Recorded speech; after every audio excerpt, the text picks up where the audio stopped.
مورکہ حق میں پاک فوج کے ہاتھوں ذلت آمیز شکست کھانے کے بعد مودی سرکار اور بزدل بھارتی فوج اپنے زخم چاٹ رہی ہے۔ عالمی سطح پر پاکستان کی شاندار پذیرائی اور بھارت کی مسلسل تنہائی سے بھارتی سول اور فوجی قیادت حواس باختہ ہو چکی ہے۔ بھارتی army chief general Anil Chauhan نے بھی آپریشن سندور میں بدترین شکست کا اعتراف کر لیا۔ مورکہ حق میں پاک فوج کے ہاتھوں ذلت آمیز شکست کھانے کے بعد مودی سرکار اور بزدل بھارتی فوج اپنے زخم چاٹ رہی ہے۔ عالمی سطح پر پاکستان کی شاندار پذیرائی اور بھارت کی مسلسل تنہائی سے بھارتی سول اور فوجی قیادت حواس باختہ ہو چکی ہے۔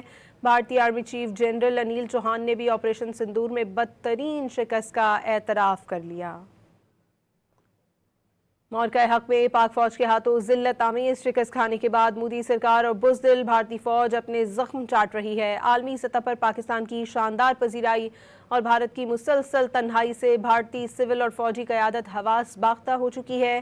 بھارتی army chief general Anil Chauhan نے بھی آپریشن سندور میں بدترین شکست کا اعتراف کر لیا۔